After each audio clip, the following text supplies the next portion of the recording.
Om Shanti. Good morning. എൻ്റെ ശബ്ദത്തെക്കാൾ ഇത്തിരി ഉയരം നിങ്ങളുടെ ശബ്ദം ഉണ്ടാവണം. കുറേ പേരുണ്ടല്ലോ. ഇന്നലെ ക്ലാസ് കേട്ടവരോട് ആരൊക്കെയുണ്ട്? ഇന്നലത്തെ ക്ലാസ് കേട്ടിട്ടുണ്ട്, ബാക്കിയൊക്കെ കേൾക്കാത്തവരാണ്. ഇന്നലത്തെ ക്ലാസ് നിങ്ങൾക്ക് എന്തെങ്കിലും ബെനിഫിറ്റ് ഉണ്ടായോ?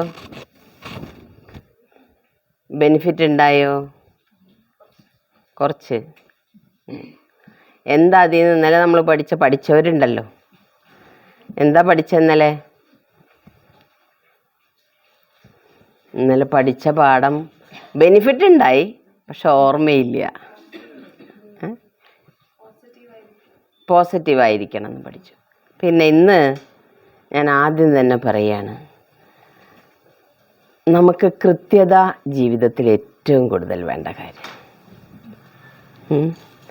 എത്ര മണിക്ക് നമ്മൾ ക്ലാസ് പറഞ്ഞിരുന്നത്? 9 മണിക്ക്. ഇപ്പം സമയം എത്രയായി?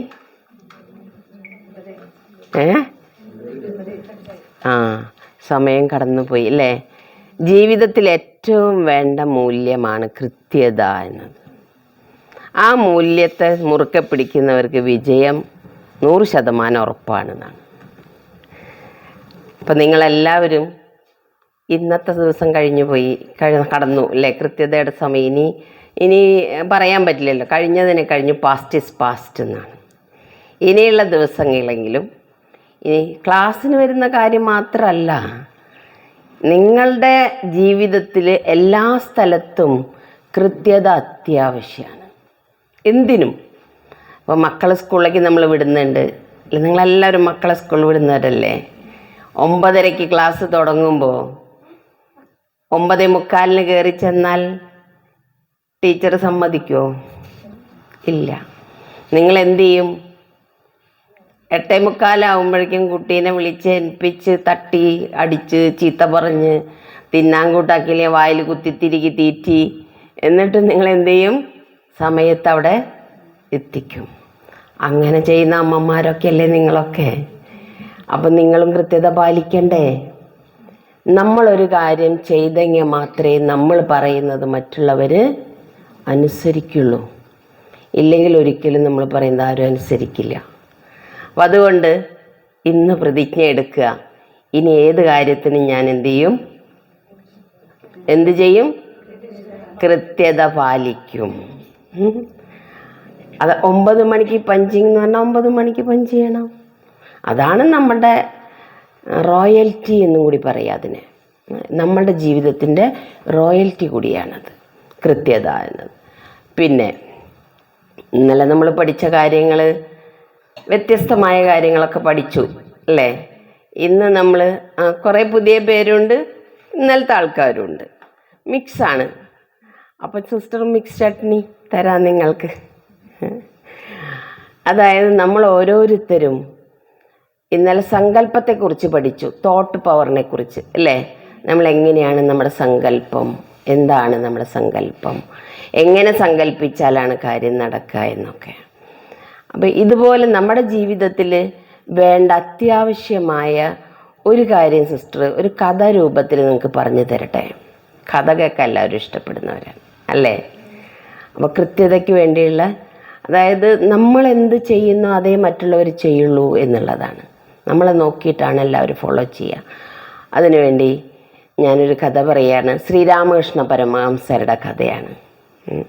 ശ്രീരാമകൃഷ്ണ പരമഹംസരുടെ അടുത്തേക്ക് ഒരമ്മ ഒരു മകനെ കൊണ്ടുവരികയാണ്. എന്ത് പറഞ്ഞിട്ടാണെന്നറിയോ? ആ മകൻ എന്നും ശർക്കര തിന്നും. എത്ര ശർക്കര കണ്ടാലും അവ എടുത്ത് തിന്നും. ഈ ശർക്കര സ്ഥിരം അധികം കഴിച്ചു കഴിഞ്ഞാൽ ഗൃഹിണി വരുന്നൊക്കെയല്ലേ പറയുക നമ്മൾ, അങ്ങനെയല്ലേ? അസുഖങ്ങൾ വരും, വയറിൽ വരും, അങ്ങനെയൊക്കെ പഠിപ്പിച്ചിട്ടുണ്ട്. അപ്പോൾ ശ്രീരാമകൃഷ്ണ പരമഹംസർ ഇങ്ങനെ കുറേ ഉപദേശമൊക്കെ കൊടുക്കുന്ന ആളാണല്ലോ. അപ്പോൾ അദ്ദേഹത്തിൻ്റെ അടുത്ത് വന്നിട്ട് പറഞ്ഞു, അമ്മ മകനെക്കുറിച്ച് പറയുകയാണ് സ്വാമി, ഈ മകൻ ഭയങ്കരമായിട്ട് ശർക്കര തിന്നാണ്, ഇതൊന്നും ഇല്ലാതാക്കി തരണം, അങ്ങ് അതിനുള്ള എന്താ ചെയ്യാൻ പറയുന്നത് ഞാൻ ചെയ്യാമെന്ന്. അപ്പോൾ ഈ ഗുരുജി എന്ത് പറഞ്ഞു എന്ന് വെച്ചാൽ, ഒരാഴ്ച കഴിഞ്ഞിട്ട് കൊണ്ടുവന്നാൽ മതി അവനെ, അപ്പം ഞാൻ അവന് വേണ്ട മരുന്ന് കൊടുത്തോളാം എന്ന് പറഞ്ഞു. അപ്പം അത് പറഞ്ഞപ്പോൾ അമ്മ കൊണ്ടുപോയി. ഒരാഴ്ച വരെ മരുന്നിന് വേണ്ടി കാത്തിരിക്കാൻ തയ്യാറായിട്ട് അമ്മ പോയി. ഒരാഴ്ച കഴിഞ്ഞ് കൊണ്ടുവന്നു. അപ്പോൾ ഗുരുജി ഒരാളോട് സംസാരിക്കുകയായിരുന്നു. അത് കഴിഞ്ഞ് ഇവനെ വിളിച്ച് അടുത്തിരുത്തി കുറേ കാര്യങ്ങളൊക്കെ സംസാരിച്ച് സ്നേഹത്തോടെ പുറത്തൊക്കെ തട്ടി അവനെ അഭിനന്ദിച്ച് ആശീർവദിച്ച് അവനെ മാറ്റിയിരുത്തി വേറെ ആളെ വിളിച്ചു. കുറേ സമയം നേരം അമ്മ കാത്തിരുന്നു. ഗുരുജി മരുന്നൊന്നും തരുന്നില്ല. അപ്പോൾ അമ്മയ്ക്ക് ക്ഷമ കെട്ടുടങ്ങി, പോകണമല്ലോ. അപ്പോൾ അമ്മ പറഞ്ഞു, ഗുരുജി മരുന്ന് എന്താണെന്ന് വെച്ചാൽ തന്നാൽ ഞാൻ അവന് കൊണ്ടുപോവാം, ഇനി ഇവിടെ ഈ കുറേ സമയമായില്ലേന്ന്. അപ്പോൾ പറയുകയാണ്, ഞാൻ അവന് വേണ്ടതെല്ലാം കൊടുത്തിട്ടുണ്ട് അമ്മേ, അമ്മ കൊണ്ടുപോയിക്കോളൂ, ഇനി അവൻ അനുസരിച്ചോളും. അപ്പോൾ ഇതാണെങ്കിൽ കഴിഞ്ഞ ആഴ്ച പറഞ്ഞാൽ പോരായിരുന്നോ എന്ന് പറയാണ്. അപ്പോൾ പറയുക, ഞാനും എന്നും ഊണ് കഴിഞ്ഞ ഒരു ശർക്കര തിന്നുന്ന സ്വഭാവം ഉണ്ടായിരുന്നു. അപ്പോൾ എനിക്കത് ഒഴിവാക്കാനാണ് ഞാൻ ഒരാഴ്ച എടുത്തത്. അതുകൊണ്ട് ഞാനത് നിർത്തി. ഇനി അവനതനുസരിക്കും. അപ്പം ഞാൻ ചെയ്തുകൊണ്ട് ഞാനത് പറഞ്ഞാൽ അവൻ അനുസരിക്കില്ല. അതിനു വേണ്ടിയിട്ടാണ് ഞാൻ ഒരാഴ്ച സമയമെടുത്തത്, ക്ഷമിക്കണം എന്നോടെന്ന്. അതുപോലെ നിങ്ങൾ ഓരോരുത്തരും എന്ത് കാര്യം മക്കൾ ചെയ്യണമെന്ന് ആഗ്രഹിക്കുന്നോ അത് നിങ്ങൾ എന്ത് ചെയ്യണം? ചെയ്ത് കാണിക്കണം. നമ്മുടെ കയ്യിൽ എല്ലാത്തിൻ്റെയും റിമോട്ട് കൺട്രോൾ ഉള്ളത്. നിങ്ങൾക്ക് സന്തോഷിക്കണം എന്നുള്ളതിൻ്റെ റിമോട്ട് നിങ്ങളുടെ അടുത്താണ്. നിങ്ങളെ ഒരാൾ കുറേ ചീത്ത പറഞ്ഞു, അല്ലെങ്കിൽ നമ്മൾ ചെയ്യാത്ത തെറ്റിനായിരിക്കും കുറേ വഴക്ക് പറഞ്ഞുണ്ടാകുക. അപ്പം നിങ്ങൾ ചിലപ്പോൾ എന്ത് ചെയ്തിട്ടുണ്ടാവും? മൂഡ് ഓഫ് ആവും. മൂഡ് ഓഫ് ആവേണ്ട ആവശ്യം റിമോട്ട് എൻ്റെ കയ്യിലല്ലേ ഉള്ളത്. ഞാൻ മൂഡ് ഓഫ് ആവണോ സന്തോഷമായിരിക്കണോ എന്ന് തീരുമാനിക്കേണ്ടത് ഞാനാണ്. അവർ നമ്മളെ പറഞ്ഞിട്ട് പോയിട്ട് നമ്മുടെ മേലൊന്നും തട്ടിയിട്ടില്ലല്ലോ. അവർ പറഞ്ഞു പോയി, നമുക്ക് വേണമെങ്കിൽ സ്വീകരിച്ചാൽ പോരെ. വേണ്ടാത്തത് നമ്മൾ എന്തിനു സ്വീകരിക്കണം? അപ്പോൾ റിമോട്ട് കൺട്രോൾ അവരുടെ കയ്യിൽ കൊടുത്തത് കൊണ്ടല്ലേ നമുക്ക് ദുഃഖിക്കേണ്ടി വന്നത്. നിങ്ങളുടെ സന്തോഷത്തിൻ്റെയും ദുഃഖത്തിൻ്റെയും സ്നേഹത്തിൻ്റെയും അതുപോലെ തന്നെ പിണക്കത്തിൻ്റെയും വൈരാഗ്യത്തിൻ്റെയും ഒക്കെ റിമോട്ട് കൺട്രോൾ നമ്മുടെ ഓരോരുത്തരും കയ്യിലാണ്. അപ്പോൾ ആ റിമോട്ട് കൺട്രോൾ യഥാർത്ഥമായി യൂസ് ചെയ്യാൻ പഠിച്ചു കഴിഞ്ഞാൽ പിന്നെ നിങ്ങൾക്ക് ദുഃഖം ഉണ്ടാവില്ല, ടെൻഷൻ വരില്ല. ആര് പറഞ്ഞു പോയാലും റിമോട്ട് എൻ്റെ കയ്യിലാണല്ലോ, ഞാനല്ല ഞെക്കേണ്ടത്, അത് ഞെക്കിയാൽ മതി എന്ന് ഉറപ്പിക്കാം. അപ്പോൾ ഈ റിമോട്ട് കൺട്രോൾ ഉപയോഗിക്കണമെങ്കിൽ ആദ്യം എന്ത് ചെയ്യണം? ഈ റിമോട്ട് കൺട്രോളിനെ യഥാർത്ഥമായിട്ട് ഉപയോഗിക്കാൻ നമുക്ക് കഴിയണം.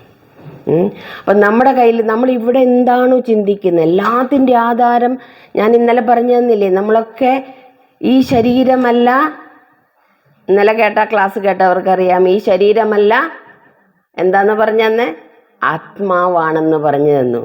ഈ ശരീരം എന്നത് നശ്വരമായതാണ്. അതിനുപയോഗിക്കുന്ന അല്ലെങ്കിൽ ഈ വാഹനത്തെ ഓടിക്കുന്ന അല്ലെങ്കിൽ എൻ്റെ ഈ വസ്ത്രത്തെ ധരിക്കുന്ന ആത്മാവാണ് ഞാൻ.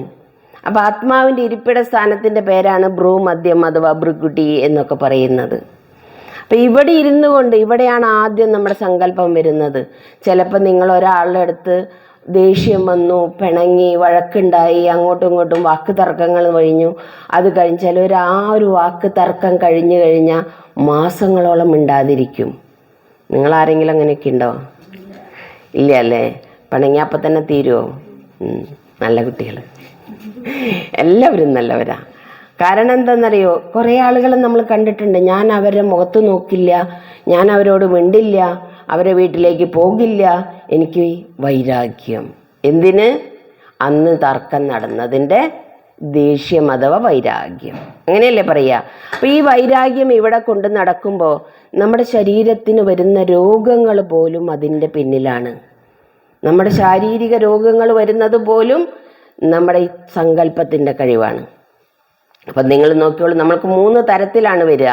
ഒന്നാമത് നമ്മുടെ ആത്മാവിൻ്റെ ഉള്ളിൽ ഇവിടെ നമ്മൾ നിറച്ചു വെക്കുന്നു നമ്മുടെ വ്യർത്ഥ ചിന്തകൾ. ഒരാൾ ചീത്ത പറഞ്ഞു പോയി വൈരാഗ്യം വെച്ചാൽ ആ വൈരാഗ്യം സന്തോഷമായിട്ട് ജീവിക്കാൻ പറ്റുമോ? അവരെ കാണുമ്പോഴും അവരെക്കുറിച്ച് പറയുമ്പോഴും അവരുടെ പേര് കേൾക്കുമ്പോഴൊക്കെ ഉള്ളിൻ്റെ ഉള്ളിൽ അതെന്തായിക്കൊണ്ടിരിക്കും?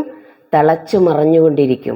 അതിങ്ങനെ പെരുകി പെരുകി ഓരോന്ന് അതിനെ കൂടുതൽ അതിനെക്കുറിച്ച് ചിന്തിച്ച് അവരങ്ങനെ പറഞ്ഞില്ലേ, അവരെന്നോട് അങ്ങനെ കാണിച്ചില്ലേ, അവരെന്നെ ഇതുമാതിരി പ്രവർത്തിച്ചില്ലേ, ആളുകളുടെ മുന്നിൽ വെച്ച് അപമാനിച്ചില്ലേ, ഇങ്ങനെ ഓരോന്ന് ചിന്തിച്ച് നമ്മളൊരു ഭാണ്ഡമാക്കി മാറ്റും. അത് ആ സങ്കല്പം നമ്മുടെ ശരീരത്തിൻ്റെ ഈ ശരീരത്തിനൊരു സൂക്ഷ്മമായ ബോഡി എന്നതുണ്ട്. അതിനെ പറയാം ഓറ എന്ന്.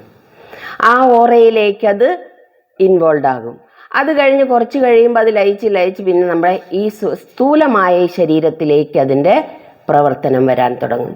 അപ്പം കഴുത്ത് വേദന, പുറം വേദന, കാലുവേദന, കൈവേദന, തലവേദന, നെഞ്ചുവേദന, അല്ലേ, പലതരത്തിലുള്ള വേദനകളായിട്ട് നമ്മുടെ കൂടെ വരും. നമ്മൾ ഡോക്ടറെ അടുത്ത് പോവും, എനിക്ക് ഭയങ്കര നെഞ്ചുവേദനയാണ്, ഇപ്പം മരിക്കും തോന്നുന്നുണ്ട്. രോഗമൊന്നുമില്ല, നിങ്ങൾക്ക് കുഴപ്പമൊന്നുമില്ല. ഡോക്ടർ മരുന്നൊരു ഗുളിക തന്നു, ഗ്യാസിൻ്റെ ഗുളിക അല്ലെങ്കിൽ നെഞ്ചുവേദനയ്ക്കുള്ള ഗുളിക തന്നു, തൽക്കാലം മാറി. എന്നിട്ട് ഡോക്ടർ പറയും ഈ മരുന്ന് മുടങ്ങാതെ കഴിക്കണം കേട്ടോ, ഇല്ലെങ്കിൽ വീണ്ടും വരും, അല്ലേ? ഈവൻ ക്യാൻസർ ആയിക്കോട്ടെ, ക്യാൻസറിന് ചികിത്സ ചെയ്ത് മാറിയെന്ന് വിചാരിക്കട്ടെ, ക്യാൻസറിൻ്റെ ഒക്കെ മാറി, അപ്പോഴും ഡോക്ടർ പറയാം മരുന്ന് മതി എന്ന് പറയുമോ? നിങ്ങൾ ഈ മരുന്ന് തുടരണം, അല്ലെങ്കിൽ വീണ്ടും വരാനുള്ള സാധ്യതയുണ്ട് എന്ന് പറഞ്ഞ് നമ്മളെ വിടും. നമ്മൾ ആ മരുന്ന് കഴിച്ചുകൊണ്ടിരിക്കും. എന്നിട്ട് ചിലപ്പോൾ കഴിച്ചുകൊണ്ടിരിക്കുന്നതിലിടയ്ക്ക് പിന്നെയും വരും. എന്തുകൊണ്ട്? നമുക്ക് ഈ ഡോക്ടർ എന്ന് പറയുന്ന ഡോക്ടർക്ക് ശരീരത്തിൻ്റെ മരുന്ന് രോഗം മാത്രമേ മാറ്റാൻ കഴിയുള്ളൂ. ഇവിടുത്തെ രോഗം മാറ്റാൻ കഴിയുന്നില്ല. അതേസമയം നമ്മുടെ സൂക്ഷ്മ ബോഡിയിൽ ബാധിച്ചതും മാറ്റാൻ കഴിയില്ല അവർക്ക്. അത് മാറിയെങ്കിൽ മാത്രമേ നിങ്ങളുടെ രോഗം പൂർണ്ണമായിട്ട് മാറുള്ളൂ. അതിനുവേണ്ടി നമ്മൾ എന്ത് ചെയ്യണം? നമ്മുടെ സങ്കല്പത്തെ ഏറ്റവും ശ്രേഷ്ഠമാക്കാനുള്ള പരിശ്രമിക്കണം. പ്രഭാതത്തിൽ ഇന്നലെ ഞാൻ പറഞ്ഞു, എല്ലാവരും 6 മണിക്ക് എഴുന്നേറ്റോ? 6 മണിക്ക് എഴുന്നേറ്റോ? ഇന്നലത്തെ ഭായിമാരാരും ഇല്ലെന്ന് തോന്നുന്നില്ലേ? ഇന്നലത്തെ 2 പിള്ളേരുണ്ട് അല്ലേ? 2 ഇന്നലെയുള്ളവരല്ലേ? 6 മണിക്ക് എഴുന്നേറ്റോ? ഇല്ല, 6 മണിക്ക് എഴുന്നേറ്റില്ല. 6 മണിക്ക് എഴുന്നേൽക്കണം. പ്രാർത്ഥിച്ചോ? എഴുന്നേറ്റവരൊക്കെ പ്രാർത്ഥിച്ചു, 5 മിനിറ്റ് പ്രാർത്ഥിച്ചു, അല്ലേ? ഇന്നലെ രാത്രി ലെറ്റർ എഴുതിയോ? പത്രം, അതേ പേപ്പർ മറന്നുപോയില്ലേ? അതായത് നമുക്ക് ആരോടെങ്കിലുമൊക്കെ ഷെയർ ചെയ്യണ്ടേ? കാര്യങ്ങൾ നമുക്ക് ഷെയർ ചെയ്യണം. അപ്പോൾ ഈ ഷെയർ ചെയ്യണമെങ്കിൽ എന്ത് വേണം? വ്യക്തികളോട് ഷെയർ ചെയ്താൽ അവരെന്തെങ്കിലും ഒരു നമ്മളെ ചതിക്കും. ഭയങ്കര ഫ്രണ്ടാന്നൊക്കെ പറഞ്ഞിട്ട് നമ്മൾ പറഞ്ഞിട്ടുണ്ടാകും. പിന്നെ തൊട്ട് നമുക്ക് പേടിയായിരിക്കും, ഈശ്വര അവരെപ്പോഴാണാവോ പൊട്ടിക്കുന്നത്, അല്ലേ? അങ്ങനെ നമ്മൾ പേടിച്ചിട്ട് വേണ്ടി വരും ജീവിക്കാൻ. കാരണം വ്യക്തികൾ എപ്പോഴായാലും മനുഷ്യനാണല്ലോ, ദേവന്മാരൊന്നും ആയിട്ടില്ലല്ലോ. അപ്പോൾ മനുഷ്യൻ്റെ സ്വഭാവങ്ങൾ എപ്പോഴെങ്കിലുമൊക്കെ അങ്ങോട്ടും ഇങ്ങോട്ടൊക്കെ എന്താക്കിയിട്ടുണ്ടാവും, മാറ്റം വരാം. അതുകൊണ്ട് നമ്മൾ വ്യക്തികളോട് പോലും പറയാത്ത കാര്യങ്ങളാണ് പേപ്പറിൽ എഴുതാൻ പറഞ്ഞത്. ആർക്ക് വേണ്ടി? ഈശ്വരന് വേണ്ടി, ഈശ്വരൻ്റെ മുന്നിൽ സമർപ്പിക്കാൻ. ഈശ്വരൻ എന്നൊരു ശക്തി ഉണ്ടല്ലോ, ഇല്ലേ? ഇല്ല എന്നുള്ളവരാരെങ്കിലും ഉണ്ടോ ഇവിടെ? ഇല്ല. അപ്പോൾ ഈശ്വരൻ എന്നൊരു ശക്തിയുണ്ട്. ആ ശക്തിയുടെ മുന്നിൽ നമുക്ക് എന്ത് ചെയ്യണം? നമ്മളെ തുറക്കണം, ഓപ്പൺ ചെയ്യണം, എന്നിട്ട് ബ്ലാങ്ക് ആവണം. നിങ്ങൾ ചെറിയ മക്കൾക്ക് കണ്ടിട്ടുണ്ട്, എന്തെങ്കിലും കാര്യമൊക്കെ പറഞ്ഞു കൊടുത്തു കഴിഞ്ഞിട്ട് അവർക്കൊരു കാര്യം കിട്ടാൻ വാശി പിടിച്ചു എന്ന് വിചാരിക്കാം, ഭയങ്കര കരഞ്ഞിട്ടുണ്ടാവും. റോട്ടിലൊക്കെ കിടന്ന് ഇങ്ങനെ നിരങ്ങി കരഞ്ഞ് ബഹളം വെച്ച് മാനം കെടുത്തുന്ന രീതിയിലൊക്കെ കരഞ്ഞിട്ടുണ്ടാവും. ആ സാധനം കയ്യിൽ കിട്ടിയ ഉടനെ കരച്ചിലൊക്കെ പോയി. അവരാണോ കരഞ്ഞിരുന്ന എത്ര നേരം തോന്നും നമുക്ക്, അല്ലേ? അത്ര, കാരണം അവരത്ര ഫ്രീ ആണ്. ആ കാര്യം നടന്നു പോയി. ഇതേപോലെ നമ്മളും ഈശ്വരൻ്റെ മുന്നിൽ സമ്പൂർണ്ണമായി സമർപ്പണം ചെയ്യുകയാണെങ്കിൽ നിങ്ങൾ അത്ര ഫ്രീ ആയി മാറും. അതിനാണ് പറഞ്ഞത് പേപ്പറിലേക്ക് ഈശ്വരന് വേണ്ടി ഒരു കത്ത് എഴുതിക്കൊള്ളാൻ. ഇനി ഇന്നോട്ട് എഴുതിക്കോളൂ കേട്ടോ, ഇനി ഞാൻ ചോദിക്കാൻ വരില്ല. ഇന്നത്തോടെ നമ്മൾ ചോദിക്കൽ അവസാനിച്ചല്ലോ. അപ്പം നമ്മുടെ സങ്കല്പത്തിലേക്ക്, അപ്പം നിങ്ങൾ ആഹാരം ഉണ്ടാക്കുന്ന അമ്മമാരൊക്കെ അല്ലേ എല്ലാവരും? ഇപ്പോൾ ഭായിമാരും ആഹാരം ഉണ്ടാക്കുന്നുണ്ട്, അമ്മമാരും ആഹാരം ഉണ്ടാക്കാത്തവരും ഉണ്ട്. പല അമ്മമാരും ആഹാരം ഓർഡർ ചെയ്ത് വരുത്തി കഴിക്കുന്നവരുണ്ട്. ഈ ഓർഡർ ചെയ്ത് വരുത്തി കഴിക്കുന്നുണ്ടല്ലോ, ഒരിക്കലും നമുക്ക് നമ്മുടെ കുടുംബത്തിനോ നമുക്കോ ആരോഗ്യം തരുന്ന സാധനമല്ല, സന്തോഷം തരുന്നതല്ല. താൽക്കാലികമായി നൈമിഷിക ഈ 2 ഇഞ്ച് നീളമുള്ള നാവിൻ്റെ ടേസ്റ്റ് മാത്രമാണ്. അത് കഴിഞ്ഞാൽ നമ്മുടെ മനസ്സിന് അസ്വസ്ഥത തരും. കാരണം അവർ വ്യാപാരമാണ്. ഒരിക്കലും നിങ്ങൾക്ക് നന്മയുണ്ടാകണം എന്ന് വിചാരിച്ച് ആരും ആഹാരം ഉണ്ടാക്കില്ല. ഉണ്ടാക്കുമോ? അവർക്ക് കച്ചവടമാണ് ലക്ഷ്യം. അപ്പം അതിനു വേണ്ടി അവരുടെ വ്യാപാരം വർദ്ധിക്കാനുള്ള രീതിയിലേ അവർ ചെയ്യുള്ളൂ. അപ്പം നമ്മൾ എന്ത് ചെയ്യണം? നമ്മുടെ ഈ 5 വിരലുകൾ എന്ന് പറയുന്നത് ചാലകമാണെന്നാണ് പറയുന്നത്. ചാലകം, നിങ്ങൾ മിന്നൽ ചാലകം കണ്ടിട്ടില്ലേ? എന്താ സാധനം? മിന്നൽ ചാലകം എന്താണെന്നറിയോ? നമ്മുടെ ബിൽഡിംഗ് ഒക്കെ വലിയ നിലകളൊക്കെ പണിതിട്ടുള്ള ബിൽഡിങ്ങിൻ്റെ മേലെ ഇങ്ങനെ 5 വിരൽ പോലെ ഒരു സാധനം ഇങ്ങനെ പിടിപ്പിച്ച് വെച്ചിട്ടുണ്ടാവും, ഇടിമിന്നലേൽക്കാതിരിക്കാനുള്ള സാധനം. അപ്പം അതേപോലെ നമ്മുടെ ഓരോ മനുഷ്യൻ്റെയും ഈ 5 വിരലുകൾ ചാർജിങ് പ്രോസസ്സാണ്, 5 ചാർജിങ് ചാനലുകളാണ്. അപ്പം അതുകൊണ്ട് നിങ്ങൾ പറയുന്നത് നിങ്ങൾ ആഹാരം ഉണ്ടാക്കുക, നമ്മൾ കൈ കൊണ്ടല്ലേ ആഹാരം ഉണ്ടാക്കുക. അപ്പം ഈ കൈ കൊണ്ട് ആഹാരം ഉണ്ടാക്കുമ്പോൾ ഇവിടുത്തെ തോട്ട് എത്രത്തോളം പവർഫുൾ ആകുന്നോ അത്ര ഈ കയ്യിലൂടെ കൊടുക്കുന്ന എനർജിയും വളരെ പവർഫുള്ളായിരിക്കും. അപ്പം ആഹാരം ഉണ്ടാക്കുന്ന സമയത്തും കഴിക്കുന്ന സമയത്തും ആ ചാർജിങ് പ്രോസസ്സ് വളരെയധികം കിട്ടും. മക്കൾക്ക് അമ്മമാരല്ലേ ഊട്ടുക, അപ്പോൾ ഈ 5 വിരലല്ലേ ഉപയോഗിക്കുന്നത്. അപ്പോൾ ഈ 5 വിരൽ കൊണ്ട് കൊടുക്കുമ്പോഴും അവർക്ക് ചാർജാണത് കിട്ടുന്നത്. നിങ്ങൾ എത്രത്തോളം സ്നേഹത്തോടെ കൊടുക്കുന്നോ അത്രയും സ്നേഹം അവർക്ക് കിട്ടും. ചീത്ത പറഞ്ഞും തല്ലിയും ആഹാരം കഴിപ്പിക്കാനേ പാടില്ല എന്നാ പറയാം. ഇപ്പം നിങ്ങൾ ഇവിടെയും ക്യാൻറ്റീനിൽ ആഹാരം ഉണ്ടാക്കുന്നില്ലേ? ഇവിടെ ആരെങ്കിലും ഉണ്ടോ ക്യാൻറ്റീനിൽ ആഹാരം ഉണ്ടാക്കുന്നവർ? ഉണ്ടല്ലേ? ഉണ്ടോ? അപ്പോൾ ആഹാരം ഉണ്ടാക്കുന്ന സമയത്ത് നമ്മൾ ഈശ്വരനെ ഓർത്തുകൊണ്ട് ഉണ്ടാക്കുമ്പോൾ ഈ ചാർജിങ് പ്രോസസ്സിലൂടെ ബാക്കി വന്ന് കഴിക്കുന്നവർക്കൊക്കെ അവർക്ക് എനർജി സേവ് ചെയ്ത് കൊടുക്കാൻ കഴിയും, അവരുടെ ഉള്ളിലേക്ക് എനർജി കൊടുക്കാൻ കഴിയും. അപ്പോൾ ഏറ്റവും വലിയ പുണ്യകർമ്മമാണ് ഈ ഫുഡ് ഉണ്ടാക്കുക എന്നുള്ളത്. ഏറ്റവും വലിയ പുണ്യകർമ്മമാണ്. ഏത് ജോലി ചെയ്യണമെങ്കിലും പേട്ടുപൂജ നടക്കണം, വയറിൽ ആഹാരം ചെല്ലണം. ഇല്ലാതെ ക്ഷീണിച്ച് പണിയെടുക്കാൻ പറ്റുമോ? അപ്പം ടൈമിന് പോയി കഴിക്കാൻ ചെല്ലുമ്പോൾ നല്ല ആഹാരം കിട്ടിക്കഴിയുമ്പോൾ എന്തൊരു സന്തോഷം! നല്ല ടേസ്റ്റ് ഉണ്ടല്ലേ. നിങ്ങൾ ഉണ്ടാക്കിയത് സാധാരണ പോലെ ഉണ്ടാക്കിയിട്ടുണ്ടാകുള്ളൂ, പക്ഷെ നിങ്ങൾ ഞാൻ ഈ കൊടുക്കുന്നത് ഓരോരുത്തരും കഴിച്ച് സന്തോഷത്തോടെ അനുഭവം ചെയ്യണമെന്ന് സങ്കല്പിച്ചുണ്ടാക്കിയാൽ അത് അത്രമാത്രം പുണ്യകർമ്മമാണ്. അപ്പം നിങ്ങൾക്ക് ഓരോ ദിവസം എത്ര പുണ്യം സമ്പാദിക്കാൻ പറ്റും? പുണ്യമാണ് നമ്മുടെ ജീവിതത്തിൻ്റെ വളർച്ച തന്നെ, അല്ലേ? ഒരു കഥ പറഞ്ഞു തരാം സിസ്റ്റർ. അത് പറഞ്ഞപ്പോഴേ ഒരു വലിയ മുതലാളി, വലിയ കോടിപതിയായ മുതലാളി, അദ്ദേഹത്തിൻ്റെ സ്വഭാവം എന്താണെന്ന് വെച്ചിട്ടുണ്ടെങ്കിൽ വണ്ടിയിൽ ഇങ്ങനെ കാറിൽ കയറിയിരുന്ന് യാത്ര ചെയ്യുന്ന സമയത്തൊക്കെ അദ്ദേഹം ഈ സ്വാമിമാരുടെ പ്രഭാഷണങ്ങൾ ഇങ്ങനെ കേൾക്കും.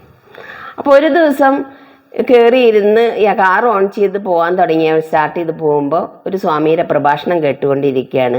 നിങ്ങൾ ഈ സമ്പാദിച്ചതൊന്നും നിങ്ങൾക്കുള്ളതല്ല, നിങ്ങൾക്കൊന്നും കൊണ്ടുപോകാൻ കഴിയില്ല, ഇതൊന്നും നിങ്ങൾക്ക് കിട്ടുന്നതല്ല എന്നൊക്കെ പറഞ്ഞിട്ട് ഇങ്ങനെ പ്രഭാഷണം കേട്ടപ്പോൾ ഇദ്ദേഹത്തിനൊരു തോന്നൽ, ഇത് ശരിയല്ല, എനിക്ക് തീർച്ചയായിട്ടും ഞാൻ അധ്വാനിച്ചിട്ടുണ്ടെങ്കിൽ എനിക്ക് കൊണ്ടുപോകണം. സ്വാമി ഇങ്ങനെ പറഞ്ഞു എന്ന് പറഞ്ഞിട്ട് അതുപോലെ ഞാനത് വിശ്വസിക്കില്ല, എനിക്ക് സമ്പാദിച്ചത് കൊണ്ടുപോയേ പറ്റൂ. നിങ്ങൾക്ക് ആർക്കെങ്കിലും വിശ്വാസം ഉണ്ടോ കൊണ്ടുപോകാൻ പറ്റുന്നു? കൊണ്ടുപോകാൻ പറ്റുമോ? ഇല്ലേ? കൊണ്ടുപോകാൻ പറ്റുമോ? ഇല്ല അല്ലേ? ഞാൻ കൊണ്ടുപോകാനുള്ള വഴി പറഞ്ഞുതരാം. അപ്പോൾ ഇദ്ദേഹം കമ്പനിയിൽ വന്നിട്ട് മീറ്റിംഗ് വിളിച്ചു പെട്ടെന്ന്. അപ്പം എല്ലാവരും വിചാരിച്ചു എന്തായിരുന്നാവോ പെട്ടെന്നൊരു മീറ്റിംഗ് വിളിച്ചിരിക്കുന്നത്, ഇനി എന്ത് ചീത്ത പറയാനാണാവോ, അങ്ങനെയല്ലേ വിചാരിക്കുക. അതായത് സഡൻലി ഒരു മീറ്റിംഗ് ഒക്കെ വിളിക്കുമ്പോൾ പേടിയാണ് എല്ലാവർക്കും. അങ്ങനെ ഇവരെല്ലാവരും പേടിച്ചു. അപ്പോൾ മീറ്റിംഗ് വിളിച്ചപ്പോൾ അദ്ദേഹം പറഞ്ഞു, നിങ്ങളാരും പേടിക്കണ്ട, ഒരിഞ്ഞു മുറുകിയിരിക്കൊന്നും വേണ്ട, എനിക്ക് നിങ്ങളിൽ നിന്നൊരു ഉപദേശത്തിന് വേണ്ടിയാണ് ഞാൻ നിങ്ങളെ വിളിച്ചിരിക്കുന്നത്, അല്ലാണ്ട് ഞാൻ നിങ്ങളെ ഉപദേശിക്കാനല്ല. അപ്പം നിങ്ങൾ എനിക്കൊരു ഉപദേശം തരണം. ഞാൻ അധ്വാനിച്ച് നിങ്ങളുടെ ശമ്പളമൊക്കെ നിങ്ങൾക്ക് തരും, പക്ഷെ ഞാൻ അധ്വാനിച്ചുണ്ടാക്കി സേവ് ചെയ്ത് വെക്കുന്ന എൻ്റെ അക്കൗണ്ടിൽ എത്രയുണ്ടോ അത് ഞാൻ ഇവിടെ നിന്ന് പോകുമ്പോൾ കൊണ്ടുപോകണം. അതിനുള്ള വഴി നീ പറഞ്ഞു തരുമോ എന്ന് ചോദിക്കുക. അങ്ങനെ പറഞ്ഞപ്പോൾ ആരാണ് ഇതിന് വഴി പറഞ്ഞു തരുന്നതെന്ന് വെച്ചാൽ അവർക്ക് 1 കോടി രൂപ ഞാൻ സമ്മാനം തരാം. അപ്പം എല്ലാവരും മുഖാമുഖം നോക്കി. കാരണം മുതലാളി പറയുന്ന കാര്യത്തിന് ഉത്തരം കൊടുക്കാൻ ആർക്കും കഴിയില്ല. പക്ഷെ എല്ലാവരും മുഖാമുഖം നോക്കി. ഒരാഴ്ച സമയം കൊടുത്തു. ഒരാഴ്ച കഴിഞ്ഞിട്ട് ആരും ഉത്തരം കൊടുക്കുന്നൊരു മറുപടി കിട്ടണ്ടേ. ഒരാഴ്ച കഴിഞ്ഞു. അദ്ദേഹം വീണ്ടും മീറ്റിംഗ് വിളിച്ചു. ആരും ഞാൻ ചോദിച്ചതിന് എനിക്ക് ഉത്തരം തന്നിട്ടില്ല, ഇനി ഞാൻ ഒരാഴ്ചയും കൂടി സമയം തരാം. അപ്പോൾ ഇദ്ദേഹം എന്ത് ചെയ്തു എന്നറിയോ? ആ കമ്പനിയിലുള്ളവരെയും അടുത്ത ഗ്രാമവാസികളെയും വിളിച്ചു. കാരണം എന്തിനാ? എനിക്ക് ആരിൽ നിന്നെങ്കിലും ഒരു ഉത്തരം കിട്ടണമല്ലോ, അത് കൊണ്ടുപോകാൻ വഴി പറഞ്ഞു തരണ്ടേ. അങ്ങനെ ഗ്രാമവാസികളെയും വിളിച്ചു. ഗ്രാമവാസികളും വന്നിരുന്നു. അപ്പം അദ്ദേഹം പറഞ്ഞു, ഇനി എനിക്ക് കൊണ്ടുപോകാൻ, ഞാൻ അധ്വാനിച്ചത് കൊണ്ടുപോകാൻ നിങ്ങൾ വഴി പറഞ്ഞു തരണം, ആരെങ്കിലും ഒരാൾ ഇതിൽ വഴി പറഞ്ഞു തന്നാൽ അവർക്ക് ഞാൻ 5 കോടി രൂപ സമ്മാനം തരാം. ആദ്യം എന്ത് പറഞ്ഞു? 1 കോടി. പിന്നെന്ത് പറഞ്ഞു? 5 കോടി. അപ്പോൾ ഉടനെ തന്നെ ഒരു ഗ്രാമീണനായ ഒരു കർഷകനായ ഒരാൾ കയറി വന്നു. ഞാൻ പറഞ്ഞു തരാം അങ്ങക്ക് വഴി. അപ്പം അത് കേട്ടപ്പോൾ അദ്ദേഹത്തിന് ഭയങ്കര അത്ഭുതമായി. നിനക്ക് പറഞ്ഞു തരാൻ പറ്റും, എന്നാൽ പറഞ്ഞതാ. പക്ഷേ ഈ പറഞ്ഞു തരുന്നതിന് മുൻപ് കുറച്ച് കാര്യങ്ങൾ അങ്ങയോട് ചോദിക്കാനുണ്ട് എനിക്ക് എന്ന് പറയാം. അത് ചോദിച്ചു, ഇപ്പം തന്നെ ചോദിച്ചോ എന്ന് പറഞ്ഞു. അങ്ങനെ ചോദിക്കാൻ നിന്നു. അവൻ ചോദിച്ചു ആദ്യം, അങ്ങ് ദുബായിലൊക്കെ പോവാറില്ലേ വ്യാപാരത്തിൻ്റെ ആവശ്യത്തിന്, കച്ചവടത്തിൻ്റെ കാര്യത്തിന് ദുബായിലൊക്കെ പോകാറുണ്ട്. അപ്പോൾ ഇന്ത്യൻ മണീനെ എന്ത് ചെയ്യണം? ദിറമാക്കി മാറ്റിയിട്ട് വേണം ദുബായിലേക്ക് കൊണ്ടുപോകാൻ. കാരണം ദുബായിലെ പൈസയാക്കണമല്ലോ, ഇവിടുത്തെ പൈസ കൊണ്ടുപോയി അവിടെ എടുക്കില്ലല്ലോ. ദുബായിൽ പോകാറുണ്ട്. പിന്നെ അങ്ങ് അമേരിക്കയിൽ പോകാറുണ്ട്. അപ്പോൾ അമേരിക്കയിൽ പോകുമ്പോൾ എന്ത് ചെയ്യണം? ഇന്ത്യൻ മണീനെ ഡോളറാക്കി മാറ്റണ്ടേ, എന്നിട്ട് വേണ്ടേ അവിടേക്ക് പോകാൻ. നീ എന്താ ഈ കുട്ടികളോട് ചോദിക്കുന്ന മാതിരി എന്നോട് ചോദിച്ചുകൊണ്ടിരിക്കുന്നു? അതെ, അങ്ങോട്ട് ഒരു കാര്യം കൂടി ചോദിക്കാൻ വരികയാണ് ഞാൻ. ഇനി അങ്ങേക്ക് ഇവിടുത്തെ പണം കൊണ്ടുപോകണം എന്നല്ലേ പറഞ്ഞത്? അങ്ങ് അധ്വാനിച്ചതൊക്കെ കൊണ്ടുപോകണം എന്നല്ലേ പറഞ്ഞേ? അപ്പം അങ്ങേക്ക് പോകേണ്ടത് പരലോകത്തേക്കാണ് അടുത്തതായിട്ട്. പരലോകത്തേക്ക് പോകുമ്പോൾ ഇന്ത്യൻ മണി കൊണ്ടുപോകാൻ പറ്റുമോ? ഇല്ല. അപ്പം എന്ത് ചെയ്യണം? പരലോകത്തെ മണിയാക്കി മാറ്റണം. അതെന്താ വഴി? എന്ത് ചെയ്യണം? നന്മ ചെയ്യണം, പുണ്യകർമ്മത്തിന് ഉപയോഗിക്കണം അല്ലേ? അപ്പം അങ്ങ് ഈ അധ്വാനിച്ച് ബാങ്കിൽ FD ഇട്ട് വെച്ച് അല്ലെങ്കിൽ ഡെപ്പോസിറ്റ് ചെയ്ത് വെച്ചിട്ടൊന്നും അങ്ങേക്ക് അത് കൊണ്ടുപോകാൻ പറ്റില്ല. അത് നാളെ അങ്ങ് പോകുമ്പോൾ വേറെ ആരെങ്കിലും ഉപയോഗിക്കും. അതുകൊണ്ട് അങ്ങ് എന്ത് ചെയ്തോളൂ, ഇതൊക്കെ പുണ്യകർമ്മം ചെയ്യൂ. അങ്ങയുടെ കൈകൊണ്ട് ചെയ്ത പുണ്യകർമ്മത്തിൻ്റെ പണമാണ് അങ്ങേക്ക് പരലോകത്തേക്ക് കൊണ്ടുപോകാൻ പറ്റുള്ളൂ. അപ്പോൾ അവിടെ ചെല്ലുമ്പോൾ ഇഷ്ടം പോലെ സമ്പന്നനാകുന്നു. അപ്പോൾ അദ്ദേഹത്തിന് അപ്പോഴാണ് റിയലൈസേഷൻ വന്നത്, ഞാൻ ഈ കൂട്ടി വെച്ചിട്ടൊന്നും കാര്യമില്ല, ഞാൻ എന്ത് ചെയ്യണം? പുണ്യം ചെയ്യണം. അപ്പം നമ്മൾ ഓരോ കർമ്മവും പുണ്യകർമ്മമാക്കുമ്പോഴേ എന്താകുള്ളൂ? നമ്മുടെ അക്കൗണ്ട് നിറഞ്ഞ് വരുള്ളൂ. ഇപ്പോൾ പറയുന്നത് മേ രാജാഹു മേരാ ഹാത്ത് കാലി ഹേ എന്ന് പറയും. ഞാൻ രാജാവാണ്, പക്ഷെ എൻ്റെ കൈ കാലിയാണെന്ന്. ഈ ജന്മത്തല്ലേ കാലിയുള്ളൂ. സമ്പാദിച്ചതൊക്കെ എവിടേക്ക് വേണ്ടിയിട്ടാ? നമ്മൾ കൊണ്ടുപോകുന്ന ലോകത്തേക്ക്. അപ്പോൾ അതിന് പുണ്യകർമ്മം ചെയ്യാൻ വേണ്ടിയാണ്. അപ്പോൾ ഓരോ കർമ്മവും നമ്മൾ ചെയ്യുമ്പോൾ കർമ്മം നമ്മുടെ പുണ്യത്തിൻ്റെ വിത്താണ്. നാളത്തെ നമ്മുടെ ജീവിതത്തിൻ്റെ വിത്താണ് കർമ്മം എന്ന് പറയുന്നത്. മനസ്സിലായില്ലേ? നിങ്ങൾ ഒരാൾക്ക് സ്നേഹം കൊടുത്താൽ അവർ ചിലപ്പോൾ നിങ്ങളെ സ്നേഹിച്ചോളണമെന്നൊന്നുമില്ല, വേറൊരാൾ നിങ്ങളെ സ്നേഹിക്കാനുണ്ടാകും. ഒരാളെ വേദനിപ്പിച്ചാൽ അവർ ചിലപ്പോൾ നിങ്ങളെക്കാൾ ചെറിയവരാകാം, നിങ്ങളെക്കാൾ താണ പദവിയുള്ളവരാകാം, തിരിച്ച് നിങ്ങളെ ചീത്ത പറയാൻ പറ്റില്ല. പക്ഷെ വേറൊരാളിൽ നിന്ന് നിങ്ങൾക്ക് ദുഃഖം കിട്ടിയിരിക്കും. കാരണം ദുഃഖം കിട്ടിയാലേ ദുഃഖത്തിൻ്റെ മധുരം അറിയുള്ളൂ. അടി കിട്ടിയാലേ അടിയുടെ മധുരം അറിയാൻ പറ്റുള്ളൂ, വേദന എന്താണെന്ന് അറിയുള്ളൂ. അപ്പോൾ കൊടുത്തതെന്തും തിരിച്ചു കിട്ടും. അപ്പോൾ പുണ്യകർമ്മം ചെയ്താൽ നിങ്ങൾക്ക് ഓരോരുത്തർക്കും നമുക്ക് പുണ്യമാവും. അപ്പം ഞാനീ പറയാൻ കാരണം എന്താ അറിയോ? അന്നം ഉണ്ടാക്കുമ്പോൾ ആഹാരം ഉണ്ടാക്കുന്നവർക്ക് ഭയങ്കര ശക്തി കിട്ടും ഈശ്വരൻ്റെ അടുത്തുനിന്ന്. പക്ഷെ അതിനൊരു പ്രത്യേകതയുണ്ട്. നമ്മൾ ഒരു ചൊല്ലുണ്ട്, ഏക് ഏക് ദാനേമേ ഖാനേ വാലോം കി നാം ലിഖാ ഹുവാ ഹേ എന്ന്. ഓരോരോ ധാന്യത്തിൻ്റെ മേലെയും അത് തിന്നുന്നവൻ്റെ പേര് കുറിച്ച് വെച്ചിട്ടുണ്ടാകുമെന്ന്. അപ്പം നമ്മളത് ഉണ്ടാക്കി കൊടുക്കേണ്ട ആൾക്കല്ല വേറൊരാൾക്ക് കിട്ടിയില്ല, അത് കളയേണ്ടി വന്നു. നമ്മൾ ഉണ്ടാക്കുന്ന ലിമിറ്റ് ഉണ്ടല്ലോ, അൺലിമിറ്റഡ് ആയിട്ടൊക്കെ ഉണ്ടാക്കി കഴിഞ്ഞാൽ നമ്മൾ ഇപ്പോൾ വലിയൊരു സദ്യ ഒരുക്കുകയാണെന്ന് വിചാരിക്കുക. വലിയൊരു സദ്യ ഒരുക്കുകയാണ്. ആ സദ്യയിൽ ഇപ്പം നമുക്ക് നമ്മുടെ കണക്കിൽ 1000 ആൾ വരുന്ന ഒരു ഏകദേശം ആ കണക്കിൽ നമ്മൾ ഉണ്ടാക്കിയെന്ന് വെച്ചാൽ 1000 ആൾ വന്നാൽ അത് കഴിഞ്ഞു എന്ന് പറയാം. ഒരു കണക്കില്ലാണ്ട് ഉണ്ടാക്കേണ്ടി വന്നാൽ ചിലപ്പോൾ ഒരുപാട് ബാക്കി വരും, പാവങ്ങൾക്ക് കൊണ്ട് വിതരണം ചെയ്യേണ്ടി വരും. ഇപ്പോൾ ഉള്ളവർ പാവങ്ങൾക്ക് വിതരണം ചെയ്യില്ല. ഇപ്പോൾ ഉള്ളവരെന്ത് ചെയ്യും? കുഴിച്ചു മൂടിക്കളയും. വലിയൊരു കുഴി മാന്തി അതിലിട്ടോ, ആരും അറിയാനൊന്നും പോകുന്നില്ലല്ലോ എന്ന് പറയും അല്ലേ? അപ്പം നമ്മൾ എത്രയോ പേര് കഴിക്കേണ്ട ധാന്യത്തിനെ നമ്മൾ കളഞ്ഞു, നമ്മുടെ കൈ കൊണ്ടത് കളഞ്ഞു എന്ന് പറയുമ്പോൾ പാപകർമ്മം തലയ്ക്ക് മീതെ വന്നു. ഞാൻ ചെയ്ത പാപത്തിൻ്റെ കർമ്മം എൻ്റെ തലയ്ക്ക് മീതെയാണ് വരിക. അത് വേറെ ആർക്കുമില്ല. ചിലപ്പോൾ നിങ്ങൾ ഈ ജന്മം ചെയ്തത് അടുത്ത ജന്മമായിരിക്കും നിങ്ങളുടെ കൂടെ വരാൻ പോകുന്നത്. അടുത്ത ജന്മം ഉണ്ടെന്നുള്ളത് ഉറപ്പുള്ളവരുണ്ടോ ഇല്ലാത്തവരുണ്ടോ? ഇനിയൊരു ജന്മം ഉണ്ടോ നമുക്കൊക്കെ? ഉണ്ടോ ഇല്ലയോ? ഇല്ല. ഇല്ല. ആരാ ഇല്ല എന്നുള്ളത്? ഇല്ല എന്നുള്ളവരൊന്ന് കൈപൊന്തിച്ച്. ഒരാൾ മാത്രമേ ഉള്ളൂ. ബാക്കി എല്ലാവർക്കും അടുത്ത ജന്മം ഉണ്ടെന്ന് ഉറപ്പാണ് അല്ലേ? അപ്പോൾ ഈ പുനർജന്മം എന്നത് ഉള്ളതാണ് എന്നുള്ളതിൻ്റെ തെളിവാണ്. അപ്പം നിങ്ങൾ കാണുന്നുണ്ടാകും 2 വയസ്സായ കുട്ടി ഭരതനാട്യം കളിക്കുന്നു അല്ലേ? ഒരു 4 വയസ്സായ കുട്ടി ഗീതാ ശ്ലോകം ചൊല്ലി ഗംഭീരമായിട്ട് അതിൻ്റെ എക്സ്പ്ലെയിൻ ചെയ്യുന്നത് കാണാം. ഇതൊക്കെ ആര് പഠിപ്പിച്ചിട്ടാ? ഈ ശരീരത്തിൽ വന്നിട്ട് അത് പഠിക്കാൻ പ്രായമായോ? ഇപ്പം നാൾ കണ്ടിരുന്നു 3 വയസ്സായ ഇരട്ടക്കുട്ടികൾ, 3 LKG പഠിക്കുന്ന ഇരട്ടക്കുട്ടികൾ 2 9 കിലോമീറ്റർ ദൂരം നീന്തി കടന്നു എന്ന്. LKG പഠിക്കുന്ന കുട്ടികൾ. നീന്തൽ പഠിപ്പിക്കാനുള്ള പ്രായമായിട്ടുണ്ട് അവർക്ക്? ഇല്ല. അപ്പം അവരുടെ പൂർവ്വജന്മ സംസ്കാരമാണ് ആ കാണുന്നത്. പൂർവ്വജന്മത്തിൽ അവർ ആ നീന്തൽ താരമായിരിക്കാം. ഈ ജന്മത്തിൽ വന്ന് 3 വയസ്സ് 4 വയസ്സായിട്ടുള്ളൊന്നും പറഞ്ഞിട്ട് കാര്യമില്ല. ഇന്നലെ വരെ അവർ നീന്തൽ താരമായിട്ട് എല്ലാവരുടെ മുന്നിലും നന്നായി നീന്തിയതാണ്. തീർച്ചയായിട്ടും അതിൻ്റേതായ കഴിവ് അവർ കാണിക്കും. 3 വയസ്സായ കുട്ടി ശാസ്ത്രീയ സംഗീതം പാടിയെന്ന് പറയുന്നു, വീണ നന്നായി വായിക്കുന്നു. 1.5 വയസ്സായ കുട്ടി ഭരതനാട്യം കളിക്കുന്നു. ഇതൊക്കെ എവിടെ നിന്ന് പഠിക്കുന്ന? പൂർവ്വജന്മത്തിൻ്റെ. അതാണ് പുനർജന്മത്തിൻ്റെ തെളിവ് എന്ന് പറയുന്നത്. ഞാൻ ഈ ജന്മം ഒരാളെയും വേദനിപ്പിച്ചിട്ടില്ല, എന്നിട്ട് എനിക്കെന്നും എന്തിനാ വേദന തരുന്നത് ദൈവമേ എന്ന് ചോദിക്കാറില്ലേ?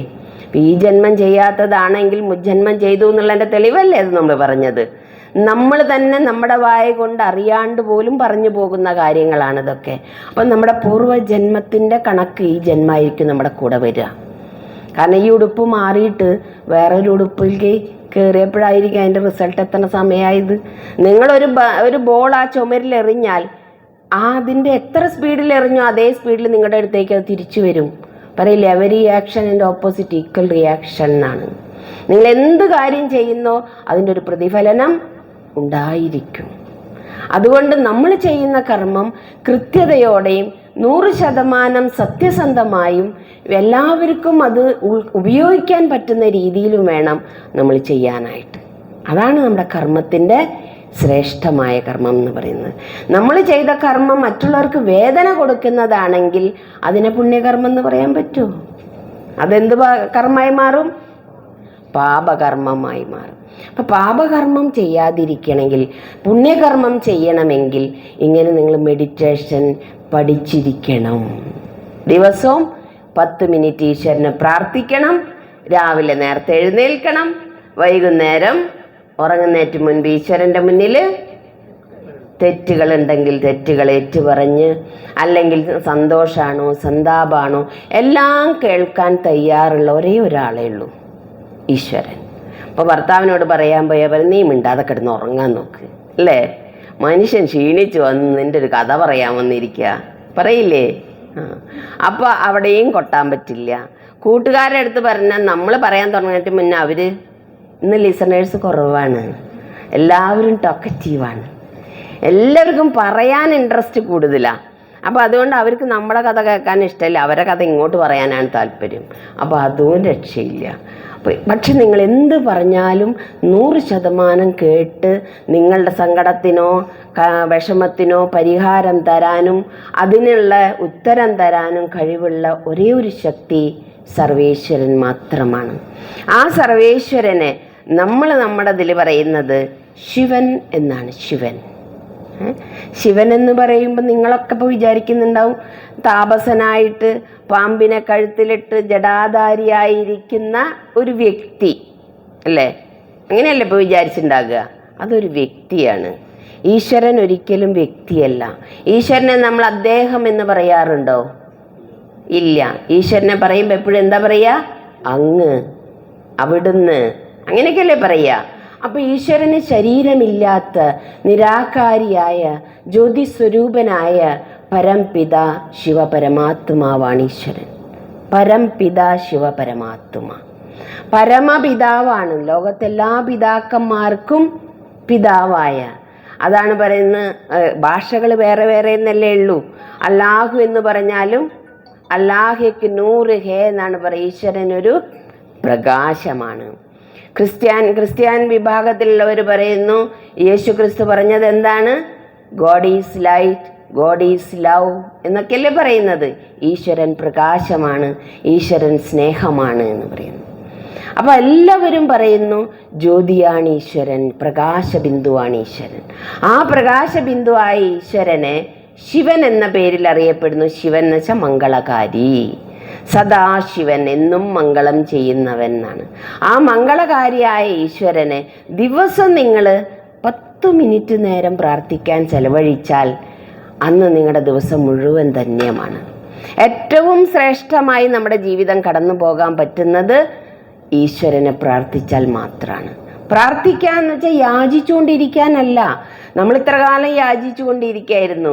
ദൈവമേ അത് തരണേ, എൻ്റെ കുട്ടിക്ക് സദ്ബുദ്ധി കൊടുക്കണേ, എൻ്റെ മകൻ അല്ലേ, എൻ്റെ മകൻ എനിക്ക് സർവ്വാരോഗ്യങ്ങൾ ഉണ്ടാകണേ, പണം ഉണ്ടാവണേ, കഷ്ടപ്പാടുണ്ടാവരുതേ. ആ യാചന മാങ്കിനെ സെ മർണാബല എന്ന് ഹിന്ദിയിൽ പറയും.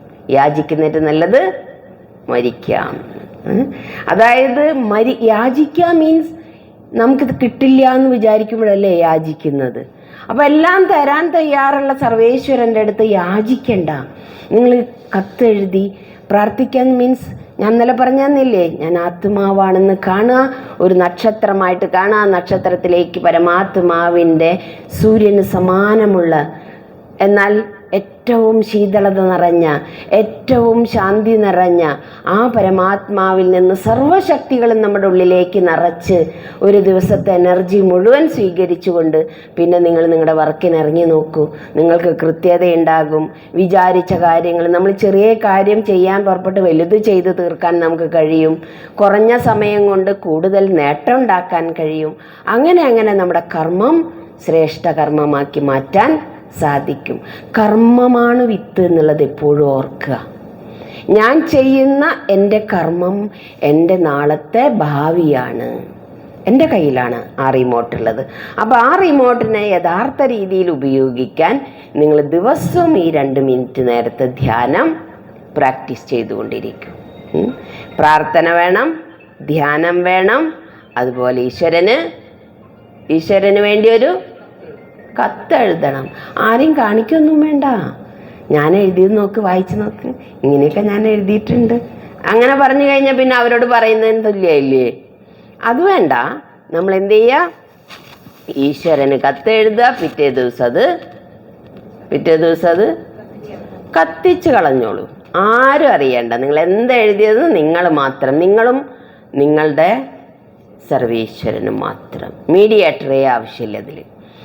അങ്ങനെ നിങ്ങൾ ദിവസവും പ്രാക്ടീസ് ചെയ്യാൻ തയ്യാറാണെങ്കിൽ നിങ്ങൾക്ക് നിങ്ങളുടെ ജീവിതത്തിൽ ഏത് ജോലി ചെയ്തോ, ഇവിടെ തന്നെ ജോലി ചെയ്തോളം നമുക്ക് പറയാൻ പറ്റില്ല. നമ്മൾ ചിലപ്പോൾ മാറിപ്പോകാം, പല സ്ഥലത്ത് പോകാൻ, ചിലർ ജോലി വേണ്ടാന്ന് വെച്ച് പോകുന്നുണ്ടാകും. പക്ഷെ എവിടെ പോയാലും നിങ്ങൾക്ക് ജീവിതത്തിൽ നേട്ടമുണ്ടാക്കാനുള്ള നല്ലൊരു മാർഗമാണിത്. അപ്പോൾ കർമ്മം ശ്രേഷ്ഠമാക്കുക എന്നുള്ളത് എപ്പോഴും ചിന്തിക്കുക. എൻ്റെ കർമ്മം എൻ്റെ ജീവിതമാണ്. എൻ്റെ ജീവിതം എൻ്റെ കയ്യിലാണ്. അത് മറ്റുള്ളവർ അങ്ങനെ പറയും, മറ്റുള്ളവർ ഇങ്ങനെ പറയും എന്ന് വിചാരിച്ചിട്ട് പലരും പറഞ്ഞു കേട്ടിട്ടുണ്ട്. ക്ലാസ്സിന് വന്നിട്ട് എന്താ വരാത്ത പിന്നെയും ചോദിച്ചാൽ പറയാം, അവർ പറഞ്ഞു ഇങ്ങനെ കളിയാക്കുന്നു, ഇവരിങ്ങനെ കളിയാക്കുന്നു. അവർ കളിയാക്കിപ്പോയി. ജീവിതം ആരുടെയാ? എൻ്റെയാണ്. എനിക്കാണ് ജീവിക്കേണ്ടത്, എനിക്കാണ് എൻജോയ് ചെയ്യേണ്ടത്, എനിക്കാണ് സന്തോഷിക്കേണ്ടത്, എനിക്കാണ് ഉത്തരവാദിത്വം നിറവേറ്റാനുള്ളത്. അതുകൊണ്ട് ആരെന്തു പറഞ്ഞോട്ടെ, ഞാൻ ചെയ്യുന്നത് സത്യമാണെങ്കിൽ, ഞാൻ ചെയ്യുന്നത് 100% ശരിയാണെങ്കിൽ എനിക്കതിനെ വലിച്ചെറിഞ്ഞോടേണ്ട ആവശ്യം, ഒളിക്കേണ്ട ആവശ്യം ഇല്ല. അപ്പോൾ എല്ലാവരും സന്തോഷമായോ? നിങ്ങൾക്ക് 10 മണി വരെയാണ് സമയം അല്ലേ? 10 മണി എന്നുള്ളൊരു സമയമാണ് സിസ്റ്ററോട് പറഞ്ഞത്. നിങ്ങളുടെ വർക്ക് തുടങ്ങണ്ടേ? അപ്പോൾ അതുകൊണ്ട് സന്തോഷമായോ എല്ലാവർക്കും? ഇനി മെഡിറ്റേഷൻ ചെയ്യണോ വേണ്ടയോ? ഇപ്പോൾ 1 മിനിറ്റ് മെഡിറ്റേഷൻ ചെയ്യണോ വേണ്ട? ഒരു എനക്കമില്ല. ചെയ്യണോ വേണ്ട? വേണം. ഇത്രയും പേരിരുന്നിട്ട് എൻ്റെ ഒരാളുടെ ശബ്ദത്തിൻ്റെ അത്രയ്ക്ക് എത്തുന്നില്ല എന്ന് പറഞ്ഞാൽ ജീവനില്ലാത്ത പോലെയല്ല, നല്ല ഊർജ്ജസ്വലരായിരിക്കും. ഇന്നലെ പറഞ്ഞില്ല, എപ്പോഴും നമ്മൾ എങ്ങനെ ഇരിക്കണം? നിങ്ങളെല്ലാവരും ഈ കൈ ഇങ്ങനെ കാണിക്കി, ഇങ്ങനെ കാണിക്കി. ഇങ്ങനെ എപ്പോഴും ഉണ്ടാവണം നമ്മുടെ മുഖം എന്നാണ്. എപ്പോഴെങ്ങനെ ഉണ്ടാവണം? ഇങ്ങനെ ചിരിച്ച മുഖത്താണ് കേട്ടോ. അപ്പം നമ്മളെപ്പോഴും ചിരിച്ചുകൊണ്ടായിരിക്കണം ഇരിക്കേണ്ടത്. നിങ്ങളുടെ ജോലി തന്നെ ചിരിച്ച് സ്വീകരിക്കാനുള്ളതല്ലേ, അല്ലേ? അല്ലാണ്ട് ഗൗരവ എന്താ വേണ്ടേ, അടുത്തോ ഇത് മതി ഇങ്ങനെയാണോ? അല്ലല്ലോ. വരൂ, എന്താ വേണ്ടേ, ഏതാ വേണ്ടേ? അപ്പം ആ ചിരി എപ്പോഴും മുഖത്തുണ്ടായിരിക്കണം എന്നാണ് പറയുന്നത്. പുഞ്ചിരിച്ച മുഖം എല്ലാവരും ഇഷ്ടപ്പെടും. ദേവീദേവന്മാരെ ഫോട്ടോ കാണാൻ എല്ലാവരും ഇഷ്ടപ്പെടുന്നില്ലേ? എന്തുകൊണ്ട്? ഏതെങ്കിലും ദേവീദേവൻ, കാളി ഒഴികെ ബാക്കി ആരും ദേഷ്യപ്പെട്ട മുഖം കാണില്ല. കാളിയുടെ മുഖം എല്ലാവർക്കും പേടിയാ, അല്ലേ? കാരണം കാളി രൗദ്രഭാവം എന്നാണ് പറയുന്നത്. എന്തുകൊണ്ടാണെന്നറിയോ? അസുരന്മാരോടാണ് രൗദ്രഭാവം, അല്ലാതെ ഭക്തന്മാരോട് സ്നേഹഭാവമാണ്. അപ്പം നമ്മളെല്ലാവരും എപ്പോഴും പുഞ്ചിരിച്ച് പ്രസന്നവദനരായിട്ടിരിക്കണം. നിങ്ങളുടെ ജീവിതം അതോടുകൂടി ശ്രേഷ്ഠമാക്കണം. അതിനുവേണ്ടി നമുക്ക് 2 മിനിറ്റ് ഈശ്വരനെ പ്രാർത്ഥിക്കാം. ഓക്കെ, എല്ലാവരും നടുനിവർന്നിരുന്ന് കണ്ണുകളടച്ച് സിസ്റ്റർ പറയുന്നതിനെ കേൾക്കുക, അനുഭവം ചെയ്യാം. ഓം ശാന്തി. ഞാൻ ആത്മാ ഈ ശരീരത്തിൻ്റെ ഇരുപുരികങ്ങൾക്ക് മധ്യേ ഒരു വെള്ളി നക്ഷത്രം പോലെ പ്രകാശിച്ചു കൊണ്ടിരിക്കുന്നു.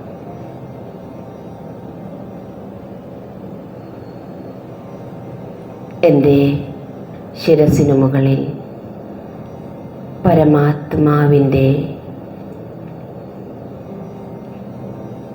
ഒരു സൂര്യന് സമാനം തിളങ്ങിക്കൊണ്ടിരിക്കുന്ന സ്വരൂപത്തെ ഞാൻ അനുഭവം ചെയ്യുന്നു. പരമാത്മാവിൽ നിന്ന്, സർവേശ്വരനിൽ നിന്ന് എന്നിലേക്ക് സർവശക്തികളുടെയും കിരണങ്ങൾ വർഷിച്ചു കൊണ്ടിരിക്കുന്നു. ഇപ്പോൾ എല്ലാ ശക്തികളും നിറഞ്ഞതായി ഞാൻ അനുഭവം ചെയ്യുന്നു. സ്നേഹത്തിൻ്റെയും ശാന്തിയുടെയും സന്തോഷത്തിൻ്റെയും കിരണങ്ങൾ എന്നിലേക്ക് നിറഞ്ഞു വന്നുകൊണ്ടിരിക്കുന്നു. എന്നിലൂടെ ഈ സ്ഥാപനത്തിൽ എത്തിച്ചേരുന്ന ഓരോ വ്യക്തികൾക്കും സ്നേഹത്തിൻ്റെയും സന്തോഷത്തിൻ്റെയും അനുഭവം കൊടുക്കാൻ എനിക്ക് കഴിയുന്നു. ഈ സ്ഥാപനത്തിൽ നിന്നും ബാഹ്യമായ പുറത്തുള്ള എല്ലാ മനുഷ്യരിലേക്കും ആ സ്നേഹവും സന്തോഷവും ഞാൻ പ്രദാനം ചെയ്യുകയാണ്. ഇപ്പോൾ ഞാൻ സമ്പൂർണമായ സ്നേഹം അനുഭവിക്കുന്നു, സന്തോഷം അനുഭവിക്കുന്നു.